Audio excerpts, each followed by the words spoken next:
नमस्कार, आप सभी का the World Sky Weather Channel पर स्वागत है। बंगाल की खाड़ी के उत्तरी भागों के आसपास यानी कि ओडिशा के कोस्टल एरियाज के आसपास बना हुआ डीप डिप्रेशन अगले 24 घंटों के दौरान ओडिशा के कोस्ट को पार करेगा। यह वही सिस्टम होगा जिसके प्रभाव से देश में बड़े पैमाने पर अत्यंत भारी बारिश होगी।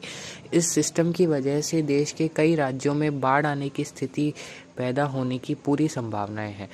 जिसकी जानकारी आप सभी को इस वीडियो में देने वाले हैं। इस सिस्टम के लेटेस्ट ट्रैक में जो भी चेंज हुआ है उसके बारे में भी जानकारी देंगे और इस सिस्टम से होने वाली बारिश आगामी 7 दिनों के दौरान किन राज्यों को कितना प्रभावित करेगी उसके बारे में भी इस वीडियो में काफ़ी विस्तार पूर्वक जानकारी देंगे। और बंगाल की खाड़ी में अब जल्द बनने वाला नया और सिस्टम किस प्रकार किस तरफ जा सकता है और मॉनसून का विड्रॉल कब से शुरू होने की संभावनाएं फिलहाल बन रही है, इन सब के बारे में इस वीडियो में पूरी जानकारी देंगे। तो आप सभी इस वीडियो को पूरा जरूर देखिएगा और अगर आपको यह जानकारी अच्छी लगे तो इस चैनल को सब्सक्राइब भी जरूर करिएगा। तो सबसे पहले सबसे ज़्यादा पूछे जाने वाले सवाल मॉनसून विड्रॉल यानी कि मॉनसून वापसी की बात करें तो फिलहाल हमने जिस प्रकार आपको पिछले कुछ दिनों पहले वीडियो में बताया था कि मॉनसून वापसी 17 सितंबर तक तो होने की संभावनाएं द वर्ल्ड स्काई वेदर को नहीं दिखाई दे रही है। अगर एंटी साइक्लोन बन भी जाता है तो राजस्थान के पश्चिमी भागों में कुछ हद तक प्रेजेंस ऑफ मॉइस्चर दिखाई दे रहा है, जिसकी वजह से हम यह डिक्लेयर नहीं कर सकते कि राजस्थान के पश्चिमी भागों से मॉनसून विदा हो चुका है। कुछ चैनल्स बता रहे होंगे, हालांकि अभी फ़िलहाल मुझे तो अगले 5 से 7 दिनों तक पूरी तरह तीनों कंडीशंस फेवरेबल नहीं दिखाई दे रही है मॉनसून वापसी को लेकर। वह तीनों कंडीशंस क्या है वह आपको कम्युनिटी पोस्ट के माध्यम से हम जानकारी देंगे। और जो अगला सिस्टम अभी फ़िलहाल बंगाल की खाड़ी के उत्तरी भागों और उससे सटे ओडिशा के कोस्ट पर बना हुआ है, वह भी अब धीरे धीरे जब अंदरूनी भागों की तरफ पहुंचते हुए सेंट्रल इंडिया के आसपास पहुंचेगा और उसके बाद हो सकता है यह उत्तर भारत के क्षेत्रों तक भी पहुंचे और ठीक उसी दौरान एक पश्चिमी विक्षोभ का आगमन भी as a upper level trough देखा जाएगा, जब पश्चिमी जेट धारा असामान्य रूप से काफ़ी दक्षिणायन होगी। तो इन दोनों सिस्टम का इंटरेक्शन किस प्रकार होता है, अगर इन दोनों सिस्टम अपर लेवल ट्रफ और डब्ल्यूडी और इस सिस्टम का इंटरेक्शन होता है तो पंजाब, हरियाणा, राजस्थान के पश्चिमी भागों में भी बारिश की गतिविधियां देखने को मिल सकती है। लगभग बात करें 14 से 17 सितंबर के मध्य, तो इस सिस्टम के प्रभाव से अगर वहां बारिश होती है तो मॉनसून विड्रॉल डिक्लेयर नहीं करेंगे आईएमडी के मेंबर्स भी। और अभी फ़िलहाल पूरी तरह फेवरेबल कंडीशंस वहाँ मॉनसून विड्रॉल की दिखाई भी नहीं दे रही है। जैसे ही अभी मॉनसून के विड्रॉल के लिए कंडीशंस फेवरेबल दिखती है आपको जानकारी देंगे और आपको बताएं कि अगला सिस्टम जो बंगाल की खाड़ी में बनेगा वह राजस्थान के अंदरूनी भागों तक भी पहुंच सकता है, जिसकी वजह से राजस्थान में 23 से 28 सितंबर के मध्य भी भारी बारिश का दौर राजस्थान के पश्चिमी भागों में भी बढ़ सकता है शुरुआती अनुमान के अनुसार। तो अगर मॉनसून विदा हो जाए तो वह सिस्टम यहाँ से ना राजस्थान के सेंट्रल भागों की तरफ ना जाए, लेकिन अभी मॉनसून विड्रॉल होने की संभावनाएं कम है राजस्थान के पश्चिमी भागों से लगभग अगले 5 से 7 दिनों तक। तो अब फिलहाल सिस्टम की स्थिति की बात और अगले 24 घंटों के दौरान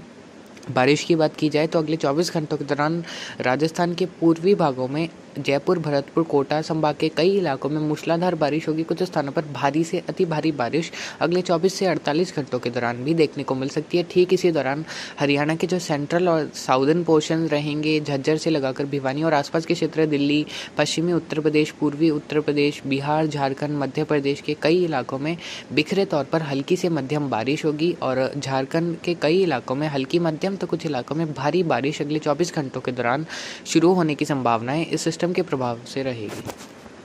वहीं हम इस सिस्टम से मुख्य बारिश अगले 24 घंटों के दौरान ओडिशा के क्षेत्र पर्याप्त करेंगे, जहां ब्रह्मपुर से लगाकर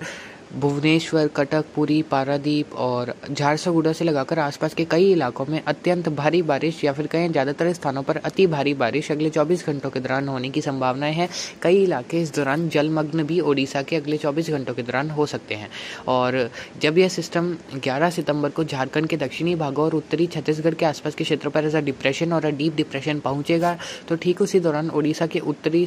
भागों, वहीं छत्तीसगढ़ के मध्य से लगाकर उत्तर पूर्वी, उत्तर पश्चिमी भाग, इसके अलावा झारखंड के ज़्यादातर इलाकों में मध्यम से भारी बारिश 10 सितंबर की शाम रात्रि से 11 सितंबर की दोपहर के बीच होने की संभावनाएं रहेंगी। और इस दौरान छत्तीसगढ़ के जो उत्तरी भागों के वहाँ कहीं कहीं अत्यंत भारी बारिश 204 मिलीमीटर से भी अधिक बारिश 10 और 11 सितंबर के मिले जुले समय में होने की संभावनाएं रहेंगी। और इसी दौरान 10 और 11 सितंबर को उत्तर प्रदेश, बिहार के कई इलाकों में बारिश का दौर बढ़ेगा। उत्तर प्रदेश के प्रयागराज, झांसी, ललितपुर, वाराणसी, भदोही, मिर्ज़ापुर, सोनभद्र, गोंडा, बहराइच, लखीमपुर खीरी, लखनऊ, कानपुर देहात, कानपुर शहर के आसपास के क्षेत्र और झांसी तक के क्षेत्र। वहीं बात करें मध्य प्रदेश की तो मध्य प्रदेश के छतरपुर, जबलपुर, मांडला, होशंगाबाद, रीवा, सतना, पन्ना और आसपास के जिलों में भारी बारिश होने की संभावना है। कुछ स्थानों पर 10 और 11 सितंबर से ही रहेगी। और जैसे जैसे 12 सितंबर को यह सिस्टम देश के और अंदरूनी भागों की तरफ यानी कि उत्तरी मध्य प्रदेश और दक्षिणी उत्तर प्रदेश के आसपास के क्षेत्रों पर पहुंचेगा एज अ डिप्रेशन, तब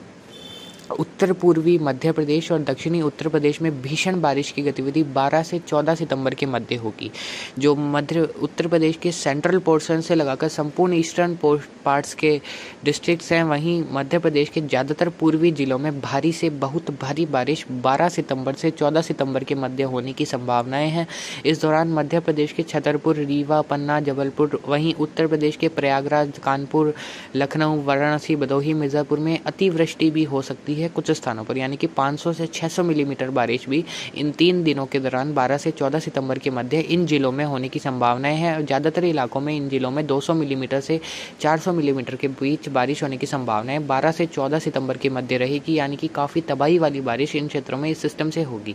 और जब यह इसके बाद इस दौरान ठीक इसी दौरान जो पश्चिमी विक्षोभ होगा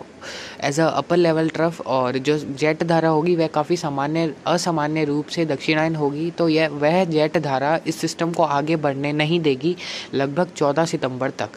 क्योंकि वह काफ़ी ज़्यादा दक्षिणायन हो जाएगी। और धीरे धीरे 14-15 सितंबर के मिले जुले समय से जेट धारा एक बार फिर से उत्तरायण होना शुरू हो सकती है। और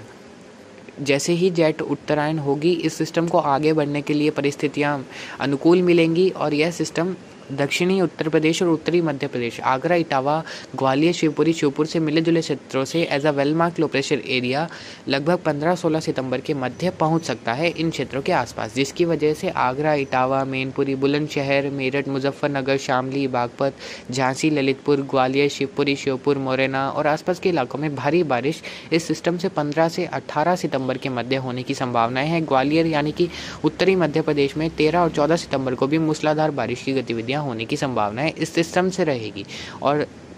जब परिस्थितियां अनुकूल मिलेंगी तो हो सकता है यह सिस्टम राजस्थान के उत्तर पूर्वी भागों पर भी पहुंच जाए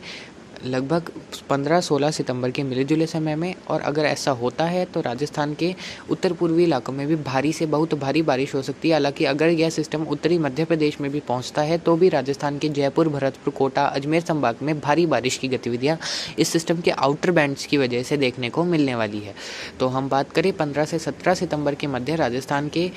या फिर कहें 14 से 17 सितंबर के मध्य राजस्थान के अलवर, भरतपुर, धौलपुर, करौली, सवाई माधोपुर, कोटा, बूंदी, बारा, झालावाड़, भीलवाड़ा, राजसमंद, पाली, कुछ उत्तरी मध्य उदयपुर के आसपास के इलाकों में भारी बारिश इस सिस्टम से हो सकती है कुछ स्थानों पर। वहीं उत्तर पूर्वी राजस्थान में भारी से अति भारी बारिश भी इस सिस्टम से होने की संभावना 14 से 17 सितंबर के मध्य रहेगी। और राजस्थान के उत्तर पूर्वी भागों में अगले 24 से 72 घंटों के दौरान भी कई इलाकों में भारी बारिश की गतिविधियाँ दर्ज हो सकती है।